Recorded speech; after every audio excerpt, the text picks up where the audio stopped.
Банк России отменил голосование по выбору символов для новой банкноты в 500 рублей. Напомним, это голосование вызвало много споров в интернете на прошлой неделе. Основное противостояние развернулось между горой Эльбрус и Грозной Сити, которые набрали больше всего голосов за то, чтобы стать новыми объектами, которые и должны были разместить на новой купюре.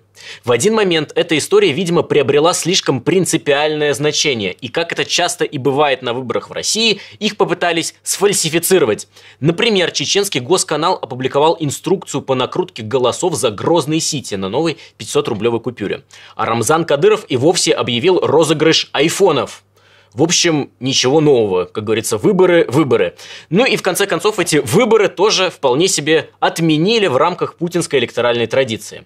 О том, почему это все так важно и к чему приведет, поговорим с исследователем Z-пропаганды и автором телеграм-канала «На Западном фронте без перемен» Иваном Филипповым. Иван, привет.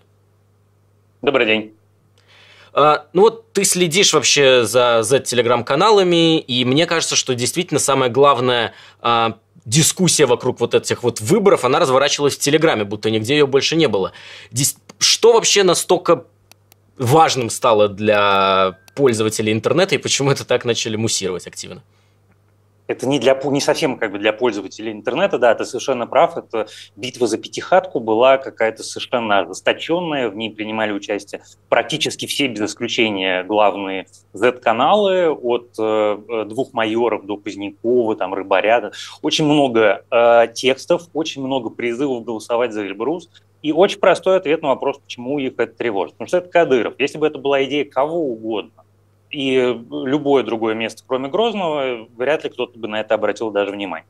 Но Рамзан Ахматович Кадыров пользуется такой нежной любовью у российского патриотического и военного сообщества, что как только его фамилия где-то оказывается, где они могут на что-то повлиять, они непременно сразу туда влезут. Тем более, что это что история с Грозным Сити на банкноте, она после истории с оскорблением генерала Шаманова Рамзаном Кадыровым. Поэтому среди множества, кроме того, что Z-авторы предлагали голосовать за Эльбрус, они же еще предлагали свои собственные дизайны. И там был дизайн с Будановым, или дизайн с генералом Ермоловым, или дизайн с кадрами ликвидации Джохара Дудаева. То есть, в общем, ответ на самом деле очень простой. Но обычно мы видим, когда происходит какой-то всплеск в Z-телеграм-каналах, государство на это все-таки никак не реагирует. А здесь Центральный банк был вынужден отменить голосование. Можно ли сказать, что произошло какой-то нонсенс, произошел, что активнее, чем обычно? Или вообще как ты себе это объясняешь? Я себе это, наверное, пока никак не объясняю, но могу тебе сказать, как они себе это объясняют. Они, если мы говорим про Z-сообщество, пришли к выводу, что отменили, потому что побеждал Эльбрус. Они говорят, что именно тогда, когда Эльбрус вырвался вперед, значит, это все отменили, потому что нельзя Центробанку обижать самого главного человека в стране, именно Рамзана Кадырова. Это их ответ.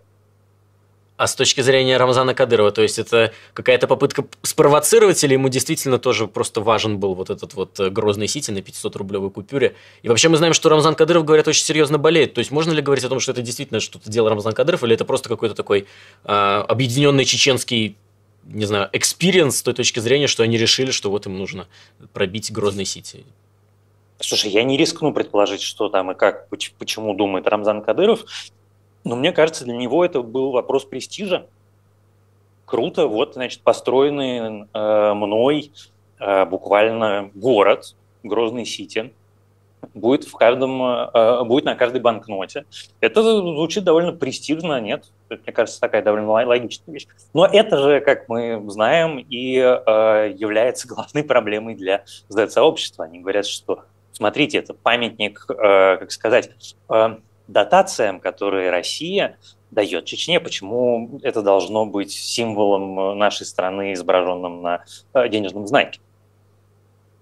Но в конечном итоге Z-сообщество считает, что, собственно, об них вытерли опять ноги в очередной раз, и они в этой истории ощущают себя проигравшей, угнетенной стороной.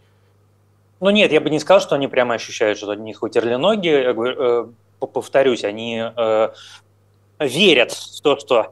даже не то, что они верят. Центробанк же сказал, что голосование будет запущено еще раз с теми же самыми кандидатами. Поэтому они просто готовятся к следующему раунду. А вообще, нет ли там никакой дискуссии по поводу того, насколько это важно? Вот сейчас идет война, мы понимаем, что Ой, нет, это, у них... конечно. То есть Конечно, есть, и, конечно, это главное, на самом деле, про что писали, вот, кажется, первым про это, дай бог памяти, Рыбарь написал, что самое последнее дело сейчас – это Центробанку заниматься вещами, которые это раскалывают российское общество. Написала очень много важных, не очень затавтов, потому что им кажется, что надо сконцентрироваться на войне, а это голосование подчеркнуло, и тут они на самом деле правы, раскол российского общества, потому что, как сказать, и отношение к Чечне Рамзана Кадырова в российском обществе. Ну да, действительно, то есть какая-то такая провокация случилась, как мне кажется, абсолютно необязательная, и просто интересно, как тебе вообще кажется, будут ли какие-то последствия для Центробанка, потому что мне кажется, что это действительно какой-то просчет с их стороны был, что они запустили буквально какую-то федеральную повестку с нуля и действительно привели к какому-то очередному никому не нужному срачу. Нет такого ощущения? Ну, мне кажется, что тут все-таки совпало очень точно эта вся история, повторюсь, с историей с переименованиями чеченских городов, как ты помнишь, с спором генерала Шаманова и Рамзана Кадыровым и оскорблениями, такими настоящими оскорблениями, которые Кадыров нанес Шаманову. Это была вот история с Грозной Сити на банкнотах, это была такая вишенка на торте. Мне кажется, что в других обстоятельствах, может быть, скандал был бы чуточку поменьше, но я не очень понимаю, как могут выглядеть последствия для Центробанка, ну, может быть, какого-нибудь ненужного клерка, который придумал эту штуку, уволят. Мы вряд ли про это узнаем. Ну да, в общем-то... Но вообще глобально я с тобой совершенно согласен. Это история, которая подчеркнула конкретную линию раскола внутри российского общества и в очередной раз наглядно продемонстрировала, как к верному пехотинцу Путина относятся настоящие пехотинцы Путина, которые конкретно сейчас воюют в Украине. Ну да, как бы здесь другие выводы делать тяжело. Иван, большое спасибо, что вышел и прокомментировал эту немного странную, на самом деле, новость. С нами был исследователь Z-пропаганды, автор телеграм-канала «На Западном фронте» без перемен Иван Филиппов. Вас, дорогие друзья, призываю подписываться на канал «Популярная политика», ставить лайки. Обязательно подписывайтесь на телеграм-канал «На Западном фронте» без перемен. Там вот все вот эти вот истории про Z-пропаганду и про их жабогодюкинг сладкий с разными сомнительными людьми Иван Филиппов часто пишет, разбирает и имеет отличную экспертизу, поэтому советую подписаться, чтобы следить. Ну и, конечно, подписывайтесь на канал «Популярная политика», чтобы оставаться в курсе всех последних новостей.